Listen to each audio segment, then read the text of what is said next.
Di aula utama sekte, roh pedangku benar-benar menikamku di pedang dengan tangannya sendiri hanya karena dia takut adik laki-laki kesayangannya terluka. Dia dengan paksa membalikan angin pedang dan bekerja sama dengan orang luar untuk memberikan pukulan mematikan kepadaku, sampai saat itu aku tahu. Ternyata dia sudah memiliki seseorang yang disukai di dalam hatinya.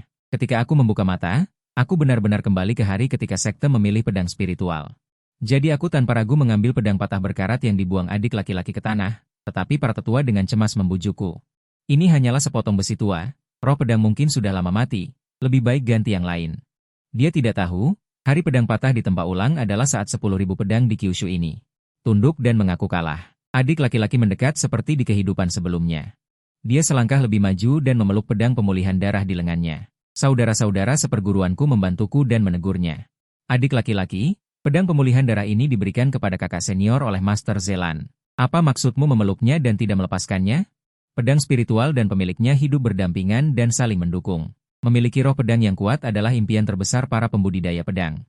Ayahku adalah saudara senior dari pemimpin sekte King San, yang mengabdikan dirinya untuk keadilan dunia dan dihormati. Para tetua dari berbagai sekte banyak berhubungan denganku, putra pahlawan ini, dan saudara-saudara seperguruanku juga menjagaku dengan segala cara. Meskipun bakat kultivasi adik laki-laki baik. Tetapi waktu dia memasuki sekte terlambat.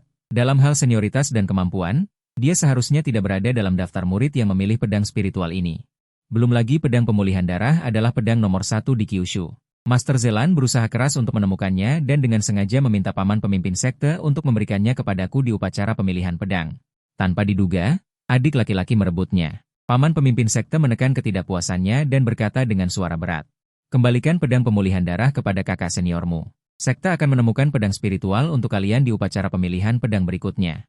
Tidak perlu terburu-buru saat ini. Adik laki-laki itu cemberut dengan enggan, tetapi sekte selalu mengajarkan kita bahwa pembudidaya pedang harus menghormati pedang spiritual. Kakak senior memiliki akar spiritual kosong dan tidak ada harapan untuk berkultivasi. Bukankah itu akan membuat pedang spiritual ternoda debu? Lebih baik berikan padaku. Akar spiritual kosong terdengar bagus, itu langka di dunia. Kedengarannya tidak enak, itu sampah. Semua orang telah menghindari menyebutkan masalah ini agar tidak menyakiti harga diriku. Lebih baik buang saja. Entah kamu menunggu lain kali, atau ambil pedang patah itu. Paman pemimpin sekte jelas marah. Di sudut, hanya ada pedang yang tersisa setelah dipilih orang lain. Pedang patah berkarat itu tergeletak di sana sendirian. Adik laki-laki itu cemberut. Dia menatapku dengan tidak yakin, dan tangannya yang memegang pedang pemulihan darah semakin erat. Paman pemimpin sekte ingin merebut pedang itu. Tanpa diduga, pedang pemulihan darah tiba-tiba bersinar terang, dan roh pedang menolaknya dan menyapu semuanya. Ia lahir dengan spiritualitas yang murni. Dengan angkuh seperti seorang dewi, dia berdiri di depan adik laki-lakinya dan berkata dengan dingin. Aku hanya mengakui satu tuan yang memiliki spiritualitas. Jika ada yang memaksaku, aku akan langsung menyegel pedangku. Pedang roh menyegel pedang sama dengan melumpuhkan diri sendiri. Pedang nomor 1 di Kyushu memiliki harga diri. Lebih baik hancur daripada menjadi ubin yang utuh. Paman kepala sekte melihatku dengan canggung. Aku tersenyum. Aku mengambil pedang patah berkarat yang dibenci oleh adik laki-lakiku di kehidupan sebelumnya. Sekte King Shanku adalah seorang kultivator pedang. Selalu menghormati kehendak roh pedang. Karena Huisue sudah mengakui seorang tuan, maka berikan saja kepada adik laki-laki. Aku, seorang yang tidak berguna, bisa menggunakan pedang patah. Huisue mengangkat dagunya dengan bangga. Bergandengan tangan dengan adik laki-laki yang sombong dan pergi. Murid-murid melihat dengan tidak percaya. Paman kepala sekte mengira aku sengaja merajuk. Dia menasihatiku, King San, jangan impulsif. Ini hanyalah besi tua. Pasti paman guru ketigamu mengambilnya saat memungut sampah. Roh pedang di dalamnya mungkin sudah mati tak bersisa. Bagaimana bisa melindungimu? Bagaimana kalau kau menggantinya? Murid-murid juga mengatakan bersedia memberikan pedang roh mereka kepadaku. Aku menggelengkan kepala dan menolak dengan sopan. Memiliki pedang roh milik sendiri adalah hal yang diimpikan oleh para kultivator pedang siang dan malam. Bagaimana bisa aku merebut milik orang lain? Seseorang tidak senang. Aku tidak tahu metode apa yang digunakan adik laki-laki itu. Roh pedang kosong sebenarnya mengakuinya sebagai tuan. Aku tahu bahwa Huisue memang menyukai adik laki-laki. Namaku Mu King San. Aku berbeda dari King, dia memiliki kekuatan bela diri yang kuat dan aura kebenaran. Aku memiliki akar spiritual kosong, secara alami tidak mampu berkultivasi. Ayahku sangat mencintaiku. Dia berkata bahwa akar spiritual kosong jarang terjadi di dunia. Bagaimana jika tidak bisa berkultivasi? Kaya raya, mengerti? Mungkin ini adalah berkah yang diberikan surga kepadaku. Aku hampir bertanya, apakah kau mau berkah ini? Tetapi ayahku lebih mencintai rakyat jelata. Demi keadilan dunia, Dia dan pemimpin sekte jurang darah jahat mati bersama. Menjadi pahlawan hebat yang dihormati. Setelah ayahku meninggal, paman guru semakin menyayangiku.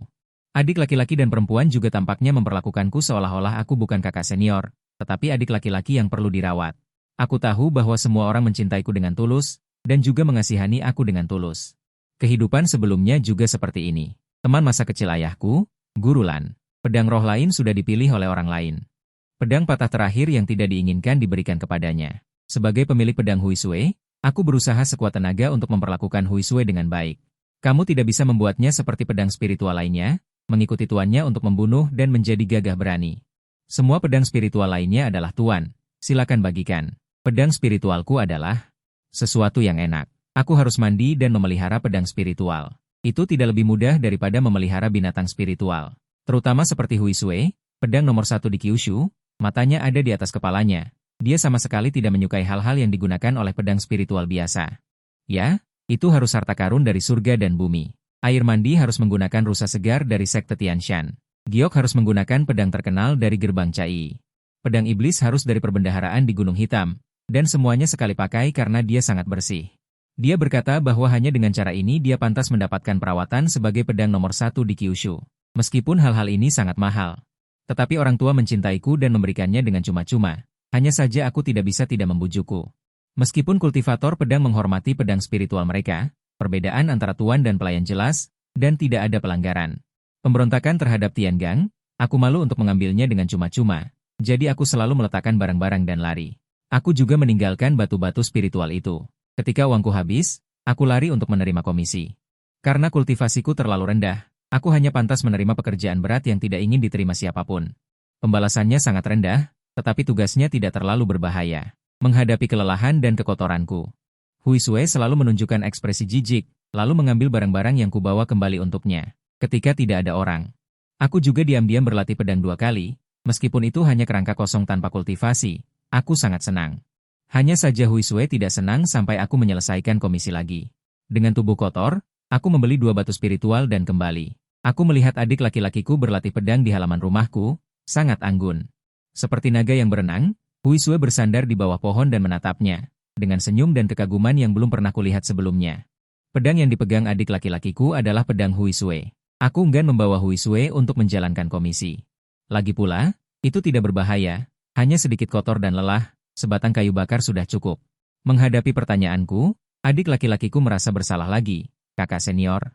Aku belum pernah melihat pedang spiritual yang begitu kuat, aku tidak bisa menahannya. Maaf, kakak senior. Pedang patahnya, dia bilang dia langsung membuangnya ke lubang kotoran setelah dia kembali.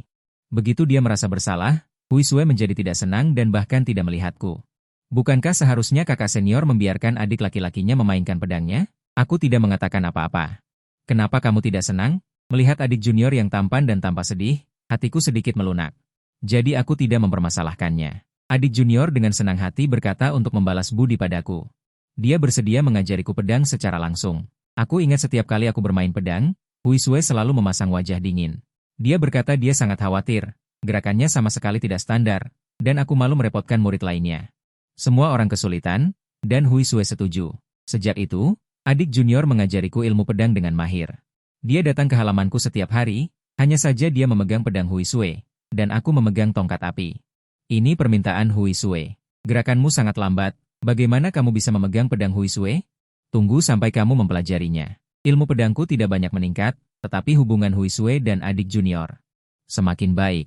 Bahkan jika adik junior tidak datang, Huisue akan mengambil pedang untuk mencarinya. Hingga kompetisi sekte, adik junior secara sukarela meminta untuk bertanding denganku. Orang yang menang bisa menjadi pemilik baru pedang Huisue. Baru aku ingat, selama ini, Huisue tidak setuju untuk bersentuhan denganku. Dan aku juga tidak memaksanya. Berpikir selama aku baik padanya, suatu hari dia akan bersedia. Murid lain tidak puas. Saudara senior, apakah kamu tidak tahu situasinya? Tuan muda itu selalu memilih yang lemah. Bukankah kamu menindas orang? Bukankah kamu hanya menyukai pedang saudara senior dan mencoba merebutnya?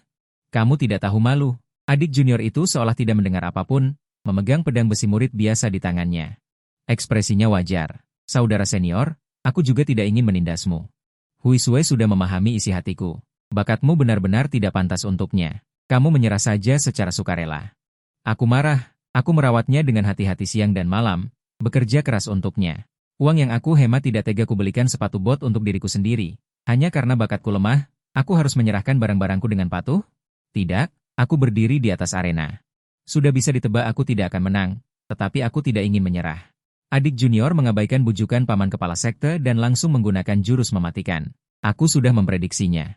Tetapi Huisue takut adik junior terluka. Secara paksa memutar arah pedangnya, dan adik junior dan aku sama-sama tertusuk pedang. Dia bahkan tidak melihatku yang berlumuran darah, berbalik dan bersandar di pelukan adik junior. Khawatir apakah dia terluka atau tidak, dan bahkan melakukan kontrak dengannya di depanku. Baru aku tahu.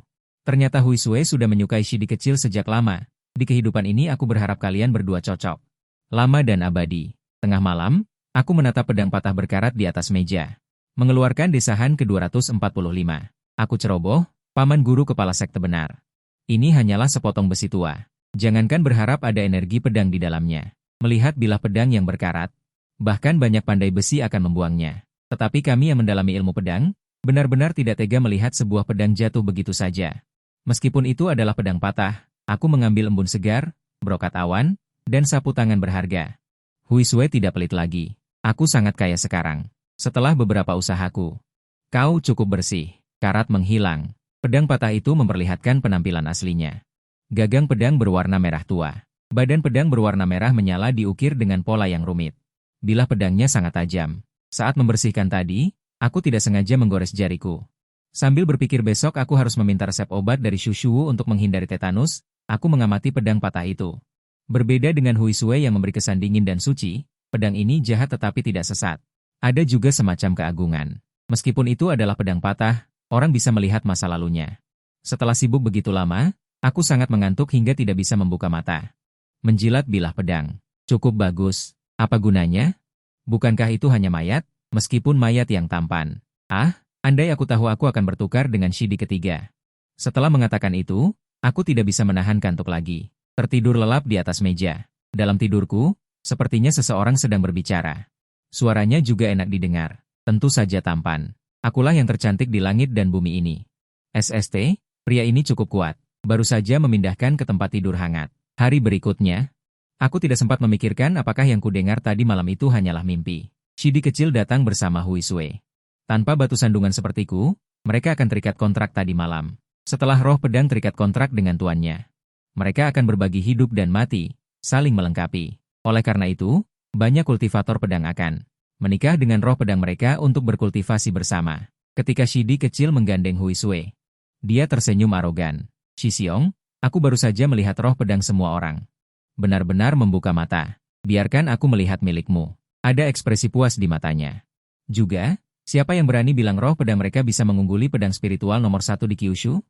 Huisue melihatnya. Nada bicaranya lembut dan tak berdaya. Sebilah pedang patah berkarat. Itu hanya sepotong besi tua. Dari mana datangnya roh pedang? Dia menatapku dengan sayang. Orang tak berguna juga tak pantas memiliki roh pedang. Juniornya langsung menutup mulutnya dan berkata dengan malu. Aduh, aku lupa. Maafkan aku, kakak senior. Huisue tahu betul. Kakak senior selalu ceroboh. Seharusnya dia tidak meminjam pedang patah, meski tak berguna. Tapi itu sangat cocok dengan temperamen kakak senior yang tidak terkendali. Juniornya tidak puas dengan kepala sekte kemarin. Paman guru dan murid-muridku mendukungku. Ini sengaja mencari masalah. Aku memang ceroboh. Di kehidupan sebelumnya, aku mati bersama kalian berdua, pasangan anjing. Aku akan segera memaki. Tanpa diduga, seseorang lebih cepat dariku. Dari mana datangnya lolongan anjing pagi-pagi begini, mengganggu tempat dudukku ini? Kemarilah, juniornya terkejut. Huisue berdiri di depan juniornya. Dengan wajah muram, bersiaplah. Jangan bersembunyi di dalam rumah. Kalau berani, keluarlah dan bertarung. Pintu gubuk bambu terbuka. Wanita itu mengenakan jubah merah panjang. Rambutnya hitam legam. Kulitnya lebih putih dari bunga pir di halaman. Di bawah mata poenisnya ada tahi lalat merah. Pinggangnya ramping. Dia duduk di kursi roda dan perlahan bergerak maju. Matanya meluap, tetapi entah kenapa ada semacam ketidakpedulian yang telah lama mencapai puncak. Dibandingkan dengannya, Huisue tampak seperti orang yang baru pertama kali terjun ke dunia ini. Gadis muda berambut kuning. Huisue menyingkirkan sikap defensifnya dan berkata dengan nada menghina. Ternyata dia orang cacat, tapi dia tidak memperhatikan. Juniornya melihat kekaguman di mata orang itu. Aku melihat kursi roda di bawah orang itu dan pola perak di jubah merahnya. Aku berteriak keras dalam hati. Dia berhenti di depanku. di depan Junior dan Hui Sui. Mengangkat tanganku dan menciumnya dengan lembut. Mulai sekarang, roh pedang MU Qin bersedia melayani tuanku sampai mati. Apakah ini sumpah kesetiaan roh pedang? Di kehidupan sebelumnya, aku belum pernah mengalaminya. Nama ini, namaku King San. Namanya MU Qin. Juniornya menatap MU Qin untuk waktu yang lama sebelum menarik pandangannya, menyembunyikan asal-usul sebenarnya. Shixiong, kau juga tahu Hui Sui adalah pedang nomor 1 di Jiuzhou. Tidak bisa seperti roh pedang lain seperti Jiangzu. Kudengar MU Shiguo meninggalkan banyak harta surgawi dan batu spiritual untukmu setelah kematiannya. Menyimpannya juga tidak berguna. Lebih baik berikan padaku untuk merawat Hui Sui. Ini karena menemukan Hui Sui manja dan sulit dilayani. Bagian bulanan miliknya terbatas, jadi dia datang kepadaku untuk mendapatkan bagian yang besar saat itu. Aku merasa itu tidak masuk akal. Hui Sui adalah roh pedangmu. Mengapa aku harus membayar untuk merawatnya? Tidak bisa dikatakan begitu. Pedang Hui Sui awalnya diberikan kepada Shixiong oleh Master Zelan. Tentu saja kau bertanggung jawab untuk merawatnya. Jika Hui Sui tidak mendapatkan perawatan yang baik. Jika kekuatan spiritualnya rusak, bagaimana kau bisa menghadap arwah Master Zelan dan MU Shiguo? Shidi kecil tampak begitu saja. MU Qin menatap Shidi kecil dan tiba-tiba bertanya. Dengan nada memohon, Tuan, aku juga ingin mendapatkan perawatan yang baik. Aku masih roh pedang, Tuan mengikat kontrak denganku tadi malam dan menyentuh tempatku juga. Kau harus bertanggung jawab padaku. Jijik. Aku teringat jari yang terluka secara tidak sengaja. Hanya di sana itu di mana? Wajah Shidi kecil memerah. Aku tidak tahu apakah karena marah atau malu. Hanya mendengar MU Qin berkata kepadaku, Shixiong, kau harus memikirkannya baik-baik. Pedang spiritual berbeda dari aksesori biasa. Pedang yang patah sulit ditempa ulang. Roh pedang dari roh pedang sama sekali tidak berguna. Sia-sia saja menghabiskan banyak barang bagus.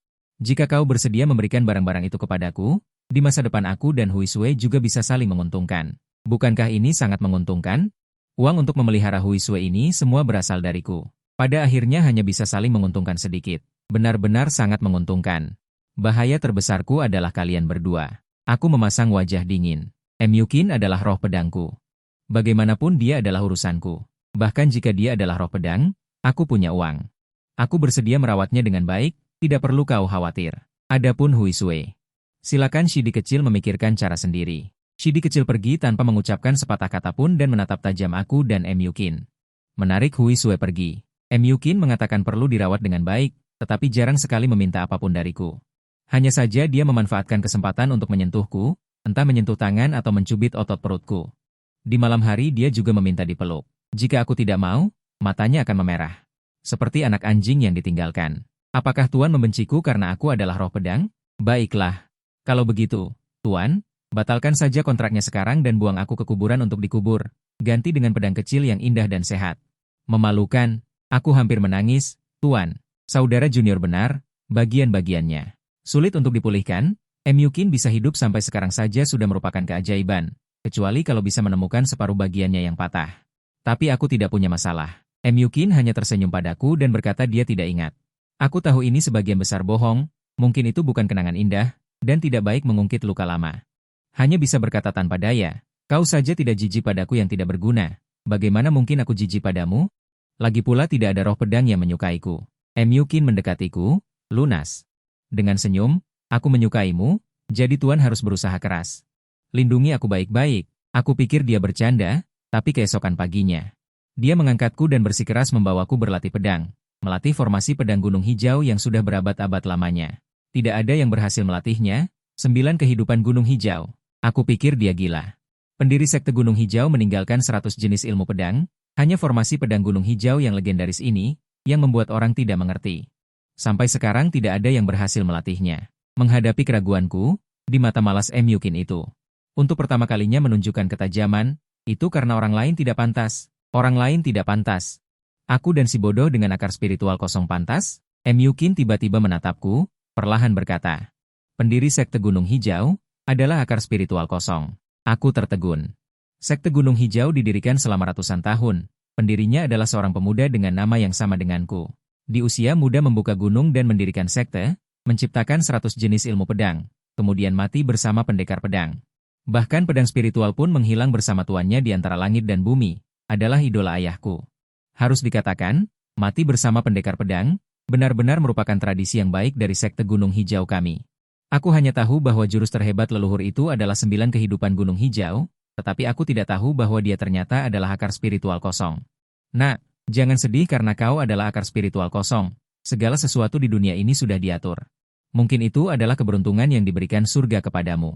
Leluhur sektemu meninggalkan 100 jenis ilmu pedang untuk dipelajari oleh generasi penerus. Tapi hanya 9 kehidupan gunung hijau, hanya akar spiritual kosong yang bisa menyelesaikannya dengan sempurna. Apa kau masih merasa akar spiritual kosong itu sampah? Kata-kata ayahku dan MU King bergema di benakku.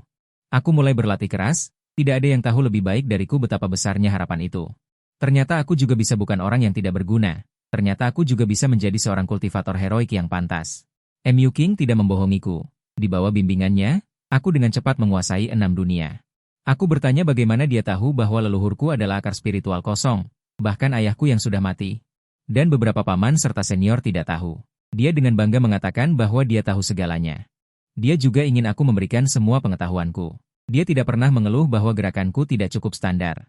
Melainkan dengan sabar membantuku mengoreksi dan sesekali memuji, memberikan banyak nilai emosional. Meskipun cara dia memuji mungkin memiliki gaya gangster wanita, aku sudah terbiasa berlatih.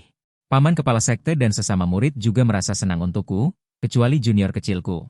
Dia sering bertengkar dengan Huisue baru-baru ini, tidak lain karena junior kecilku merasa bahwa pergi menjalankan misi itu melelahkan dan sulit. Semua imbalan yang didapatkan digunakan untuk Huisue, dia bahkan tidak punya uang untuk minum anggur. Jadi, junior kecilku ingin dipindahkan. Terus-menerus memarahi Huisue. Jika kamu tidak ditakdirkan menjadi putri, jangan bertingkah seperti putri sepanjang hidupmu. Apakah kamu pikir batu spiritku datang dari angin? Aku berlari ke sana kemari untukmu, bekerja keras sampai mati. Apa yang pernah kamu berikan padaku? Bahkan roh pedang cacat milik senior dapat mengajarinya 9 gaya King San. Kamu, sebagai roh pedang nomor 1 di 9 provinsi, kamu hanya tahu cara makan dan menunggu mati. Sampah tidak berguna. Sebenarnya, tidak sepenuhnya bisa menyalahkan Huisue. Dia memang belajar dari roh pedang lain tentang bakat kultivasi. Tetapi bagaimanapun juga, dia baru saja lahir dan tidak memahami roh pedang di Gua King San. Bagaimana dia bisa dibandingkan dengan MU King, rubah tua yang tidak tahu sudah berapa lama hidupnya. Terkadang bahkan aku sendiri merasa bahwa MU King tampaknya lebih memahami Gua King San daripada paman kepala sekte. Roh pedang dan pemilik saling melengkapi. Kultivasi junior kecilku terbatas, Huisue hanya memiliki bakat alami tetapi tidak berguna. Aku dan MU King berbeda. Dia cacat, aku tidak berguna.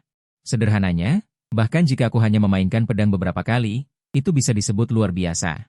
Ruang untuk berkembang sangat besar. MU King cantik dan memesona, karakternya lucu dan mudah bergaul. Dia memiliki wawasan yang baik tentang ilmu pedang. Sesama murid sering meminta nasihatnya, karena semua orang biasanya sangat baik padaku. MU King juga bersedia mengatakan beberapa patah kata lagi. Bahkan tetua penegak hukum tertarik, aku tidak bisa ikut campur.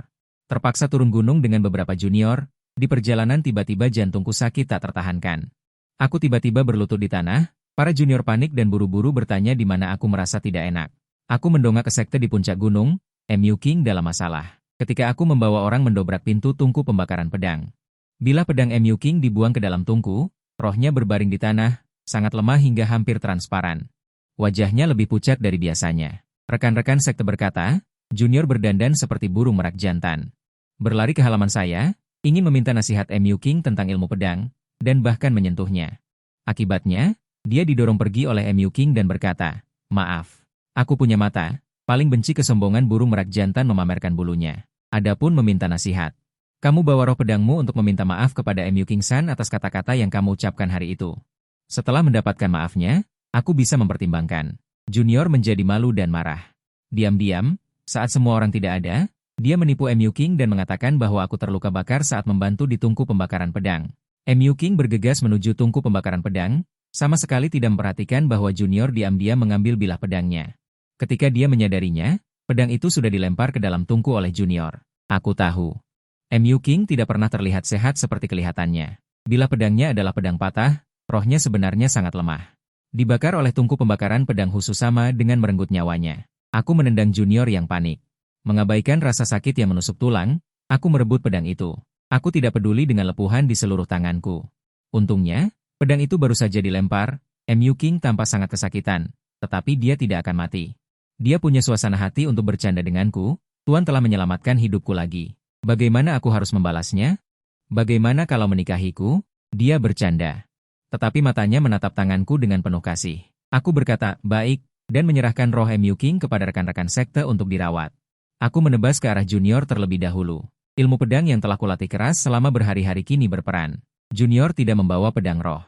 Dia panik di dalam hatinya dan hanya bisa terus menghindar dan memohon ampun. Api tungku pembakaran pedang membakar hatiku. Juga membakar mataku menjadi merah. Aku tidak bisa mendengar apapun. Memikirkan jika aku terlambat sedikit saja, MU King akan menghilang ke dunia. Ada sesuatu di hatiku yang ingin berjuang keluar, membuatku begitu sakit hingga aku tidak bisa bernapas. Ketika aku sadar, aku tidak tahu kapan aku muncul di pintu dan melihat semuanya. Junior berteriak, "Pulihkan HP. Apa yang kau tunggu? Cepat hentikan kakak senior." Roh pedang bisa bertemu dengan sendirinya dan menyerang orang selain dari Jieki.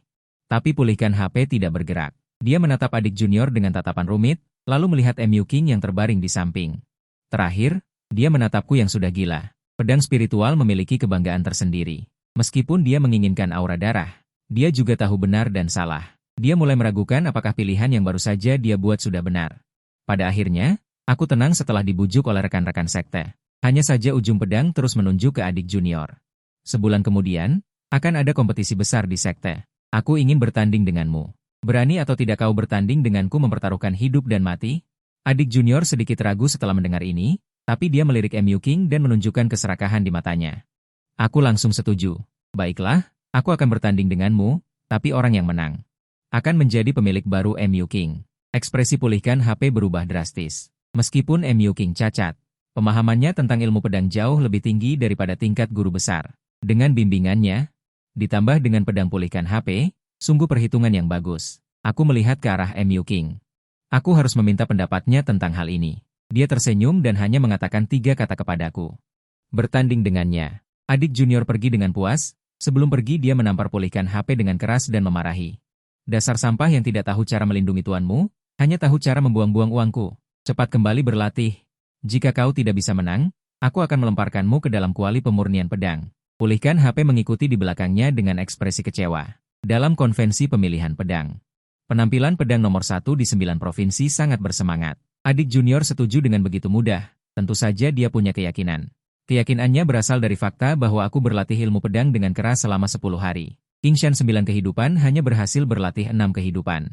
Qingshan 9 kehidupan yang paling sulit dan paling kuat adalah kehidupan ke-9, kejutan angsa, dan harus diselesaikan dalam keadaan manusia dan pedang menjadi 1. Setara dengan 1 bintang, 2 bulan, 5 hari. Malam ini, hanya sedikit yang bisa mencapai keadaan manusia dan pedang menjadi 1. Dibandingkan dengan kekhawatiranku, MU King sangat yakin. Yang disebut akar spiritual kosong. Berarti tidak terikat pada jenis langit dan bumi manapun dan memiliki kemungkinan tak terbatas. Qingshan, kau tidak akan kalah. Kedengarannya sangat lemah, tetapi itu tidak mengubah fakta bahwa aku hanya berlatih 6 kehidupan.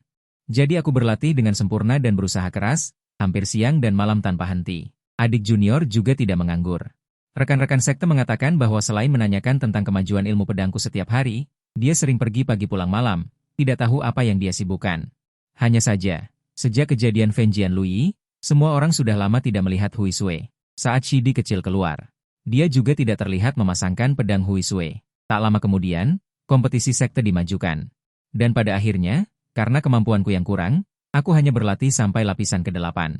Paman kepala sekte menasihatiku. Aku tahu kamu ingin membalas dendam untuk MU King, hanya saja waktu istirahatmu untuk ilmu pedang terlalu singkat, jangan terlalu memaksakan diri.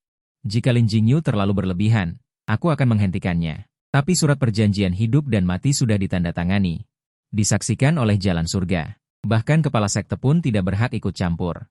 Jika tidak, dia akan menderita akibatnya. Aku tahu paman kepala sekte mengkhawatirkanku, jadi aku memberinya tatapan yang meyakinkan. Hanya aku yang tahu, yang ingin aku selesaikan dengan Lin Jingyu bukan hanya masalah ini. Langit dipenuhi awan gelap. Di atas panggung kompetisi yang tinggi, angin menerpa pakaianku dengan kencang.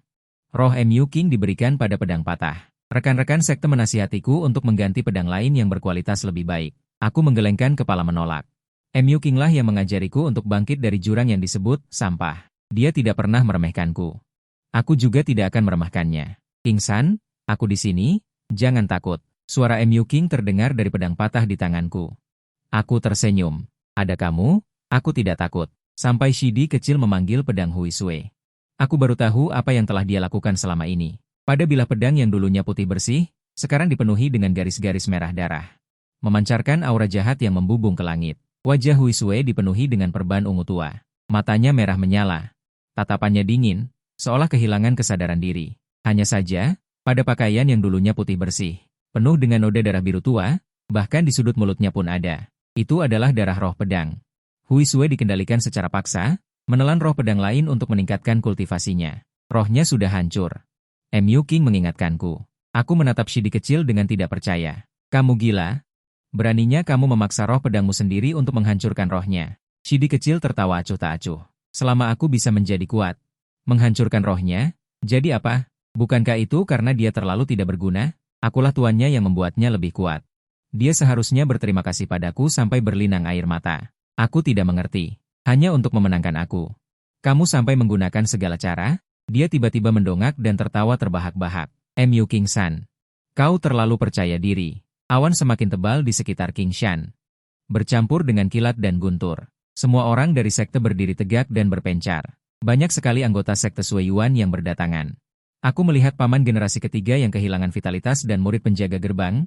Suara itu menulis bahwa mereka diseret di tanah. Ling Jingyu menunjukkan senyum mengerikan padaku. Mu King San, tidak terduga, kan? Dulu, orang yang mati bersama ayahmu, pemimpin sekte lembah darah, adalah ayahku.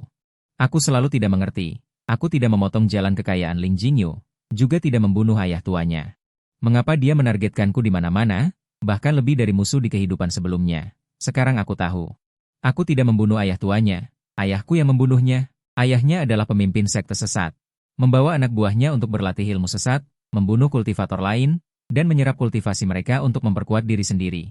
Melihat senyum aneh di wajah Ling Jingyu, aku tiba-tiba teringat. Baru-baru ini, beberapa saudara dan saudari sekte menghilang secara misterius, dan paman generasi ketiga turun gunung untuk mencari mereka untuk waktu yang lama tetapi tidak ada kabar. Di bawah arena pertempuran, suara pembunuhan mengguncang langit, mayat paman generasi ketiga dibuang ke samping, tubuhnya yang dulu gemuk sekarang layu. Seperti kerangka, matanya cekung, pikirkan tentang noda darah yang kulihat pada pedang pengembalian darah. Itu untuk mengambil esensi darah dari ilmu pedang sekte Anda, dan kemudian menggabungkannya dengan metode rahasia sekte lembah darah kami. Ngomong-ngomong, lihat orang yang dulu mati bersama ayahku. Seperti apa putranya? Sayang sekali, kau sangat mengecewakanku. Mu King San, kau hanya sampah, di sekte selama bertahun-tahun. Kau bahkan tidak dapat memahami ilmu pedang tingkat rendah, bahkan tidak sebaik anjing di sekte kami, apa hanya akar spiritual kosong yang dapat dilatih. Ilmu pedang King San, itu hanya untuk menipu orang bodoh sepertimu, kau benar-benar percaya. Benar-benar membuatku tertawa sampai mati. Ayahmu memiliki putra sepertimu, benar-benar memalukan. Tapi roh pedang cacatmu lumayan. Setelah aku membunuhmu dan menghancurkan sekte King San untuk membalaskan dendam ayahku. Aku akan membawanya kembali untuk menaklukkannya. Dengan bimbingan ilmu pedangnya, ditambah pedang pengembalian darah.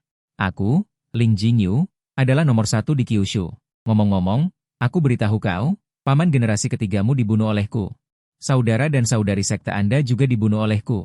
Siapa yang menyuruh mereka untuk selalu melindungimu? Bakatku jauh lebih kuat dari ayahku dulu. Aku menekan getaran di hatiku, mengangkat pedang di tanganku. Dengan dingin menunjuknya, Ling Jingyu, hari ini aku dan kau tidak akan berhenti sampai salah satu dari kita mati. Ling Jingyu menyerap kultivasi paman generasi ketiga, dan menguasai ilmu pedang sekte King San dan sekte lembah darah. Kekuatan mengerikan yang hebat. Aku hanya bertahan 3 ronde di bawah tangannya sebelum seluruh tubuhku diinjak di tanah. Tubuhku penuh dengan luka yang disebabkan oleh pedang pemulih darah. Tanah basah oleh darah. Mu King San. Lain kali, pedang, Ling Jingyu mengangkat pedangnya tinggi-tinggi, bersiap untuk memenggal kepalaku. Aku menutup mata dan menghela napas dalam hati. Tentu saja. Masih sampah. Aku menggunakan kekuatan terakhirku untuk memutuskan kontrak tuan pelayan dengan Mu King. Lebih baik tinggal di sisi Ling Jingyu daripada mati bersamaku. Pedang itu tidak menebas.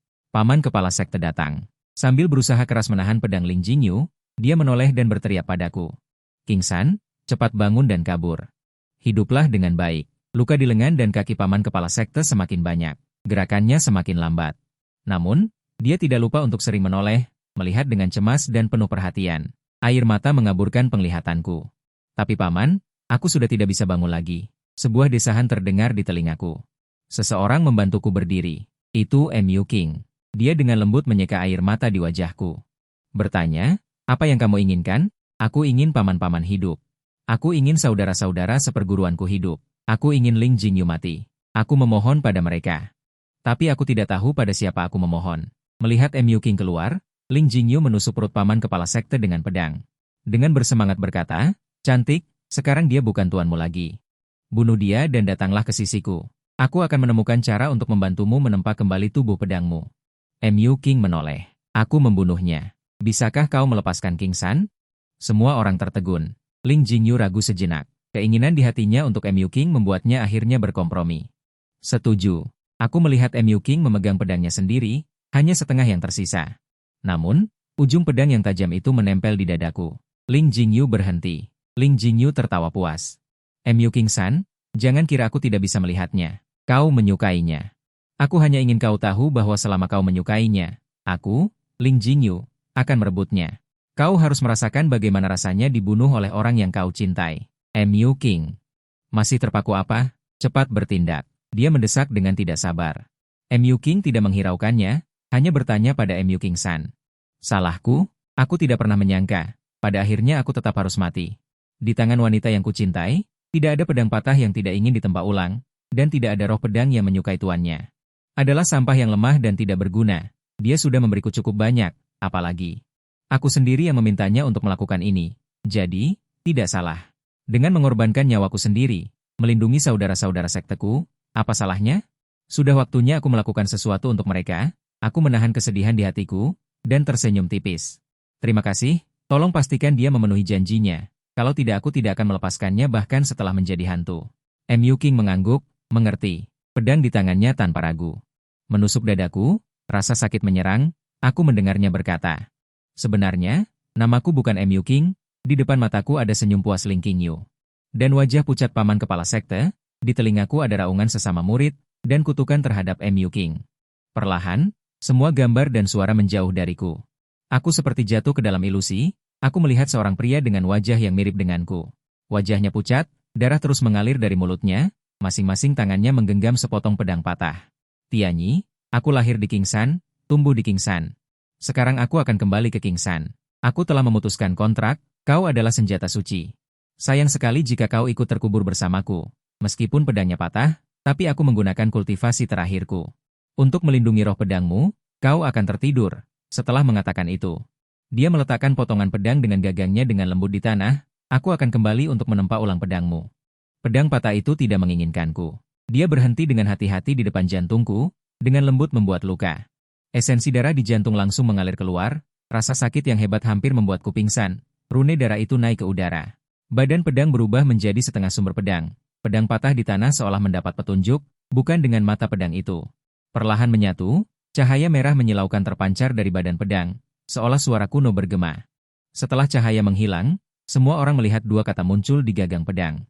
"Tianyin, itu adalah Tianyin." Gagang pedang muncul satu persatu. Berlutut menyembah wanita berjubah merah di platform tinggi, bahkan Huisue pun tidak terkecuali. Hari pedang patah ditempa ulang. Akan menjadi saat semua pedang tunduk. Mu King lincah. Tianyin tidak bergerak. Dia berdiri dari tempat duduknya dan berjalan di depanku. Di bawah sorotan semua orang, dia berlutut dengan satu lutut dan dengan lembut mencium, mencium. Siku saya yang berlumuran darah terangkat, setulus hari itu. Roh pedang Tianyin bersedia mengabdi kepada tuannya sampai mati. Ling Jingyu menyadari bahwa dia telah dipermainkan. Kemarahan yang ekstrim membuatnya menjadi gila. Dia dengan marah ingin mengendalikan pedang Huisue untuk menyerangku. Tapi Tianyin adalah leluhur pedang dan memiliki ratusan tahun kultivasi di depannya.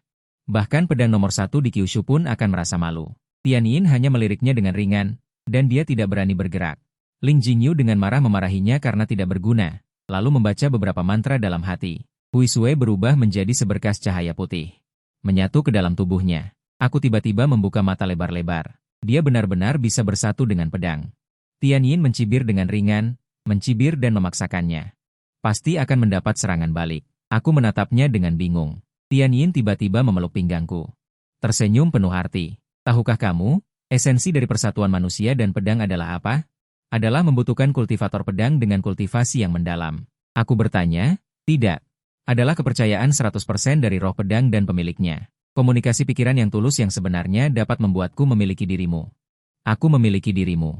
Kedengarannya sangat sederhana, tetapi sangat sulit untuk berhasil. Tianyin mengedipkan mata padaku. "Baru saja Ling Jingyu mengatakan bahwa kau menyukaiku. Kau tidak membantah." Pipi saya tiba-tiba menjadi panas. Aku selalu merasa bahwa aku tidak berguna. Tidak ada yang akan menyukaiku. Bahkan MU King yang cacat saat itu memiliki kelebihan yang mempesona. Bagaimana mungkin dia menyukai aku yang tidak berguna? Jadi aku selalu menghindari perasaanku sendiri. Sampai saat-saat terakhir kematian, aku akhirnya menghadapi hatiku. Aku sedikit malu karena marah. Lalu kenapa? Itu adalah masalah hidup dan mati. Siapa yang bisa berpikir sebanyak itu? Lagi pula, kau sendiri yang mengatakan bahwa kau akan menyerahkan dirimu padaku. Tianyin menekuk sudut mulutnya dan tersenyum ceria dan menawan. Dia memegangi wajahku. Sentuhan ringan di sudut mata, ciuman dalam mendarat di bibirku. Kebetulan sekali, Tuan. Aku juga menyukaimu. Akhirnya aku menguasai 9 gaya King San, dan kekuatan spiritual pedang terhubung dengan kultivasi Tuan. Tianyin menempa ulang bilah pedang, kemampuannya dipulihkan. Kekuatan kultivasiku meningkat beberapa ratus tahun sekaligus. Dalam kerjasama antara aku dan Tianyin sebagai manusia dan pedang yang menyatu, Ling Jingyu terus-menerus dikalahkan. Di saat-saat terakhir, Hui Sui secara paksa melepaskan diri darinya. Ling Jingyu mengalami serangan balik yang hebat dan memuntahkan darah. Aku menebas kedua lengannya dengan pedang, jatuh ke arena. Hui Sui melukai tuannya. Serangan baliknya bahkan lebih serius daripada Ling Jingyu. Tubuh spiritualnya akan runtuh, tetapi tidak ada kebencian di matanya. Sebaliknya, dengan tekad untuk mati, dia menatapku dengan tenang dan akhirnya mengucapkan 3 kata. Maafkan aku. Aku sedikit terpana, tidak tahu apakah dia meminta maaf atas kematianku yang tragis. Permintaan maaf paman guru ketiga dan bibi guru, atau permintaan maaf atas roh pedang yang telah dia telan, atau mungkin meminta maaf kepada diriku di kehidupan sebelumnya. Tubuh spiritual Hui Sui benar-benar menghilang ke langit dan bumi, bila pedang hancur berkeping-keping. Ling Jingyu membuka matanya lebar-lebar dengan tidak percaya, bergumam pada dirinya sendiri, aku adalah tuannya. Dia berkata dia akan selamanya setia padaku. Mengapa? Mengapa mengkhianatiku? Aku berkata dengan dingin, Ling Jingyu, kau juga dianggap sebagai pendekar pedang. Seharusnya tahu bahwa roh pedang bukanlah benda mati yang dingin. Mereka juga memiliki perasaan dan kehendak sendiri. Hui Sui awalnya adalah pedang spiritual nomor 1 di Kyushu. Meskipun sombong dan licik, dia masih memiliki semangat yang benar di hatinya. Kau memaksanya untuk membantai jenisnya sendiri demi keinginan egois dan jatuh ke jalan iblis. Dia menggunakan jalannya untuk menghancurkan kultivasi yang benar. Kau melakukan ini? Bagaimana mungkin dia masih memiliki pikiran yang sama denganmu? Aku memenggal kepala Ling Jingyu untuk mempersembahkan kepada paman guru ketiga dan rekan-rekan yang meninggal. Orang jahat pada akhirnya akan dihukum oleh paman guru sekte dan rekan-rekan lainnya bersatu untuk membunuh. Benua Kyushu akan kehilangan momok besar lagi. Aku juga memulihkan ingatan dari kehidupan-kehidupan sebelumnya. Ternyata aku adalah reinkarnasi dari pendiri sekte King San Zenren. Pemandangan yang kulihat dengan linglung hari itu adalah pedang beratku. Mengubur sisa bilah pedang di dalam hatiku bukan hanya untuk bertemu dengan Tianyin suatu hari nanti, tetapi juga karena tubuhku istimewa. Esensi darah di hatiku dapat menyehatkan senjata ilahi, dan pedang yang patah juga dapat ditempa ulang. Hari itu, aku membersihkan bilah pedangnya dan tanpa sengaja menggores jariku. Aura yang familiar membangunkannya. Dia tahu bahwa orang yang telah dia tunggu selama ratusan tahun akhirnya kembali. Aku bertanya padanya, karena kau sudah tahu semua ini, kenapa tidak memberitahuku? Apa kau tidak ingin menempa kembali pedang ini? Tianyin mencium pipiku dan tertawa, berkata, ingin. Tapi aku lebih tidak ingin kau sakit. Mengambil darah esensi dari hati sangat menyakitkan. Aku teringat hari itu. Tianyin menusukkan pedangnya ke dadaku. Dia membelakangi Ling Jingyu dan paman guru kepala sekte. Hanya aku yang bisa melihat wajahnya. Bagaimana jika aku menjadi cacat asalkan aku bisa berada di sisi orang yang kucintai? Asalkan orang yang kucintai bisa hidup dengan baik. Apa pedulinya jika dia tidak berguna? Tapi aku tahu, kau tidak menginginkan itu. Ya, aku berharap orang yang kucintai sehat dan damai selalu. Aku berharap aku bisa menjadi kuat dan melindungi orang-orang yang kupedulikan dari belakang, menghindarkan mereka dari penderitaan. Paman guru kepala sekte berkata bahwa aku adalah satu-satunya dalam beberapa ratus tahun yang berhasil menguasai King San Jiushi. Ditambah dengan identitasku yang rumit dan pedang Tianyin, aku menjadi kepala sekte yang baru. Dia dan paman guru Wu membawa abu guru Shishu ketiga untuk menjelajahi pemandangan yang indah. Itu adalah cita-cita seumur hidup guru Shishu ketiga. Tianyin benar. Lampu Kongling tidak menyerah pada pihak manapun dan memiliki kemungkinan tak terbatas. Dulu aku tidak mengerti teknik kultivasi untuk kita. Konstitusi langka. Sekarang setelah pulih, aku menjadi pemain serba bisa. Kekosongan di dalam jiwaku juga berubah menjadi pelangi. Beberapa tahun kemudian berlalu. Aku menerobos Mahayana dan bisa naik ke surga. Aku menatap Tianyin. Bertanya, apakah kau bersedia pergi bersamaku? Dia hanya bersandar di pelukanku. Suaranya lembut dan berlarut-larut berkata, sampai ke ujung bumi, bertemu Ling Tianyin. Bersedia menemani Tuan dalam hidup dan mati.